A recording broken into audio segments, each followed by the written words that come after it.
Hola, en el vídeo de hoy vamos a explicar la gravitación universal. Los puntos que se van a tratar son, en el punto número 1, posición de la Tierra en el universo, en la que conllevan teorías geocéntricas, teorías heliocéntricas, Galileo Galilei.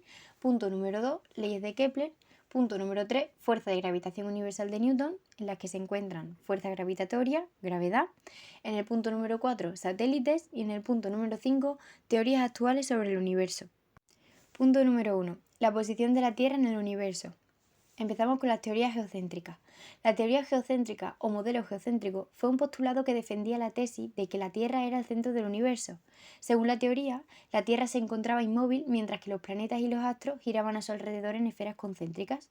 Sus características son que la Tierra es el centro del universo, que no hay vacío en el universo y este es infinito, que cada planeta se mueve dentro de 4 esferas concéntricas y transparentes y el Sol y la Luna se mueven dentro de 3 esferas cada uno, que existen dos mundos, el corpóreo o de lo sensible, que es corruptible y está en constante movimiento, y el otro mundo, perfecto, puro, estático e incorruptible, que es la esencia de todo movimiento en su entorno. Se emplea el término ecuante, que corresponde al punto que estandariza el movimiento astral y planetario con respecto a la Tierra. Surge también el término de epiciclo, que es la trayectoria circular de los planetas. Otra noción característica es el deferente, que es el círculo más externo de la Tierra sobre el que el epiciclo se desplaza y gira, y que Mercurio y Venus son los planetas interiores y sus movimientos fueron establecidos para lograr que las líneas con respecto al deferente fueran siempre paralelas desde los puntos ecuantes. Pasamos con las teorías heliocéntricas. En el siglo XVI, Nicolás Copérnico propuso su teoría heliocéntrica, que afirmaba que el Sol era el centro del universo y que la Tierra y los demás planetas giraban a su alrededor. Esta idea revolucionaria desafiaba directamente el sistema geocéntrico y las creencias de la Iglesia Católica. Copérnico argumentó que su teoría era más simple y elegante que el sistema geocéntrico, ya que explicaba de manera más precisa los movimientos de los planetas en el cielo. Sus características son que el Sol se encuentra en el centro del universo, que todos los planetas orbitan alrededor del Sol, que las estrellas permanecen fijas en una esfera exterior, que el movimiento de los planetas es uniforme y constante, que la órbita de los planetas es elíptica y se distinguen 4 movimientos: el movimiento diurno, mensual, anual y planetario o retrogradación. Galileo y Galilei.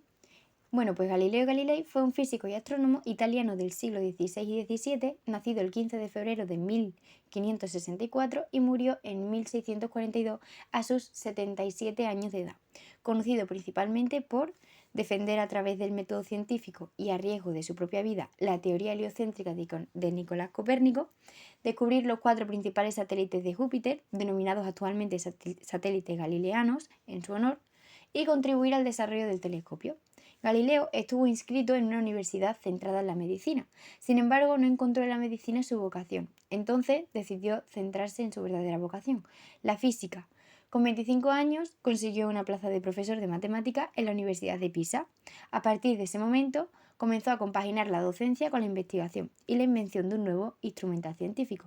Un antiguo alumno le hizo saber de un nuevo descubrimiento holandés que cambiaría su vida para siempre: el monocular, o como nosotros lo conocemos, el telescopio. Enardecido por las futuras aplicaciones de ese novedoso artefacto, construyó su propio telescopio.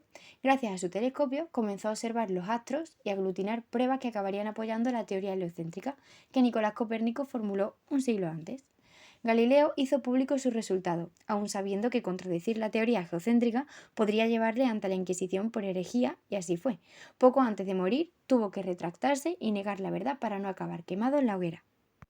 Las leyes de Kepler. La primera ley de Kepler o ley de las órbitas. La primera ley de Kepler, que se conoce también como la ley de las órbitas, determina que los planetas giran alrededor del Sol, describiendo una órbita con forma de elipse. El Sol se ubica en uno de los focos de la elipse. Los planetas se mueven de manera elíptica alrededor del Sol, el cual se sitúa en uno de los focos de la elipse. Una elipse es una curva cerrada que posee 2 ejes simétricos, llamados focos o puntos fijos. En palabras más simples, una elipse puede describirse como un círculo achatado. El grado de achatamiento de una curva cerrada se llama excentricidad. Cuando la excentricidad es igual a 0, la curva forma un círculo perfecto. En cambio, cuando la excentricidad es superior a 0, se achatan los lados de la curva formando una elipse. La fórmula para calcular la excentricidad de la elipse es E igual a C partido por A. Segunda ley de Kepler. La segunda ley de Kepler se conoce como ley de las áreas. Establece que el radio vector barre áreas equivalentes en un mismo intervalo de tiempo. El radio vector es una línea imaginaria que conecta un planeta con el Sol. Por lo tanto, su longitud varía según la distancia entre ambos. El radio vector que une a un planeta con el Sol barre áreas iguales en tiempos iguales. Se llama velocidad aerolar al tiempo que demora un radio vector en recorrer áreas equivalentes, ya que ese intervalo es siempre el mismo. Se concluye que la velocidad aerolar es constante. Esto implica que cuanto más lejos está un planeta del Sol, más lento es su desplazamiento. Cuanto más cerca está el planeta del Sol, su desplazamiento más rápido. Existen dos puntos en el recorrido de un planeta donde los cuerpos celestes alcanzan sus distancias y velocidades límite. Estos puntos se llaman perihelio y afelio. El perihelio es el punto más próximo de un planeta al Sol. En ese punto los planetas desarrollan su máxima velocidad y por el contrario, el afelio es el punto más lejano entre un planeta y el Sol. En ese punto los planetas alcanzan su velocidad mínima. Tercera ley de Kepler. La tercera ley de Kepler se conoce como ley de los periodos o ley de las armonías. Permite comparar las características del movimiento de los planetas entre sí. La comparación toma en cuenta el periodo orbital y el radio de órbita de cada planeta. El periodo orbital es el tiempo que demora un planeta en dar la vuelta completa al Sol. El radio de la órbita es el semieje mayor de la elipse. El cuadrado del periodo orbital de cualquier planeta es proporcional al cubo del radio de la órbita. Si dividimos el cuadrado del tiempo orbital entre el cubo del radio de la órbita, tendremos como resultado una constante, llamada constante de Kepler. La constante de Kepler es igual para todos los cuerpos celestes que orbitan alrededor del Sol, ya que no depende de ellos, sino de la masa solar. La fórmula para calcular la tercera ley de Kepler es la siguiente. El tiempo cuadrado es el tiempo periodo orbital al cuadrado y A al cubo es el radio semieje mayor de la órbita al cubo. Y por supuesto, K es la constante. Punto número 3. Ley de gravitación universal de Newton, la fuerza gravitatoria. La fuerza gravitatoria está basada en las leyes de Kepler sobre el movimiento de los planetas y los estudios de Galileo. Esta ley establece que los cuerpos, por el simple hecho de tener masa, experimentan una fuerza de atracción hacia otros cuerpos con masa, denominada fuerza gravitatoria o fuerza gravitacional. Esta fuerza explica, entre otras muchas cosas, por qué orbitan los planetas. La fuerza gravitacional entre dos cuerpos es directamente proporcional al producto de sus masas e inversamente proporcional al cuadrado de la distancia que los separa. Matemáticamente se expresa de la siguiente forma, como podemos observar. De igual forma, el módulo de dicha fuerza se puede obtener mediante la siguiente ecuación, que podemos ver ahí. Ambas expresiones de la ley de la gravitación universal únicamente sirven para masas puntuales y cuerpos esféricos, ya que estos se comportan como si toda su masa se concentrara en un centro. Por tanto, la distancia se mide desde sus centros. Vamos con la gravedad. La gravedad o fuerza de gravedad es un fenómeno de la naturaleza por el cual los cuerpos que poseen masa se atraen entre sí de manera recíproca. Se trata de una de las 4 interacciones fundamentales de la materia y se la conoce también como gravitación o interacción gravitatoria. Esta atracción es la que ejerce el planeta Tierra sobre todos los objetos en él y hace que las cosas caigan. En concreto, la gravedad es la aceleración con la que un cuerpo que se encuentra en el campo gravitatorio de otro cuerpo es atraído. La gravedad no es una fuerza, sino que es una aceleración. Por lo tanto, las unidades de la gravedad son metro por segundo al cuadrado, aunque también pueden expresarse en newtons partido por kilogramo. Es importante diferenciar los conceptos de la gravedad y la fuerza de la gravedad, ya que la gravedad es la aceleración mediante la cual un cuerpo es atraído hacia otro cuerpo. En cambio, la fuerza de la gravedad o fuerza gravitatoria es la fuerza que actúa sobre un cuerpo que se encuentra en un campo gravitatorio. La gravedad es igual a la constante de gravitación universal por la masa del cuerpo que crea el campo gravitatorio, partido por el cuadrado de la distancia entre el punto de estudio y el centro del cuerpo, de modo que la fórmula para calcular la gravedad es la siguiente que podemos observar.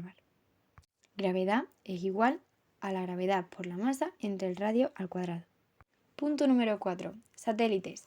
Un satélite puede tener dos definiciones. Depende si nos estamos refiriendo a la parte natural o a la parte artificial. Si nos referimos a la parte natural, estaremos hablando de un cuerpo celeste opaco que gira alrededor de un planeta primario. Por otro lado, el satélite artificial es un aparato puesto en órbita alrededor de la Tierra. Los satélites naturales. Un satélite natural es un cuerpo celeste no creado por el hombre que orbita otra órbita. El tamaño de un satélite suele ser más pequeño que el cuerpo celeste que sigue rodeando. Este movimiento se debe a la fuerza de atracción ejercida por la gravedad del objeto más grande sobre el objeto más pequeño.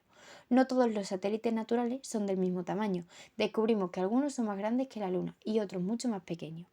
Los satélites naturales son productos de la tecnología humana y se utilizan para obtener información sobre los cuerpos celestes que estudian. La mayoría de los satélites artificiales orbitan alrededor de la Tierra. Son de gran importancia para el desarrollo de la ciencia y la tecnología humana. A diferencia de los satélites naturales como la Luna, los satélites artificiales son construidos por humanos. Se mueven alrededor de objetos más grandes que ellos porque son atraídos por la gravedad. Suelen ser máquinas muy complejas con tecnología revolucionaria. Fueron enviados al espacio para obtener mucha más información sobre nuestro planeta. Punto número 5. Las teorías actuales sobre el universo. Vamos a explicar las dos primeras. La teoría del Big Bang. La teoría más popular y más ampliamente aceptada por la comunidad científica es la del Big Bang. Según esta teoría, el universo se expandió rápidamente desde un estado inicial muy pequeño y comprimido, pero no hubo una explosión propiamente dicha, como el término Bang puede darnos a entender. La teoría inflacionaria. Esta teoría supone que una fuerza única se dividió en las cuatro que ahora conocemos, las cuatro fuerzas fundamentales del universo: gravitatoria, electromagnética, nuclear fuerte y nuclear débil, provocando el origen del universo. El empuje inicial duró un tiempo prácticamente inapreciable, pero fue tan violenta que aun cuando la atracción de la gravedad frena las galaxias, el universo todavía crece y absolutamente todo en el universo está en constante movimiento. Vamos a explicar las otras dos teorías restantes. La teoría del estado estacionario. La teoría del estado estacionario se opone a la tesis de un universo evolucionario. Los seguidores de esta teoría consideran que el universo es una entidad que no tiene principio ni fin. No tiene principio porque no comenzó con una gran explosión ni se colapsará en un futuro lejano para volver a nacer. Algunos astrónomos retomaron este principio y le añadieron nuevos conceptos, como el principio cosmológico perfecto. Este establece en primer lugar que el universo no tiene un génesis ni un final, ya que la materia interestelar siempre ha existido. Teoría del universo oscilante. La teoría del universo oscilante sostiene que nuestro universo sería el último de muchos surgidos en el pasado, luego de sucesivas explosiones y contracciones. El momento en que el universo se desploma sobre sí mismo, atraído por su propia gravedad, es conocido como Big Crunch. Marcaría el fin de nuestro universo y el nacimiento de otro nuevo. Esta teoría fue planteada por el profesor Paul Strange, profesor de física teórica en la Universidad de Princeton. Y por último, os dejo por aquí la enciclopedia en donde he ido buscando esta información. Espero que os haya gustado y muchas gracias por escucharme. Adiós.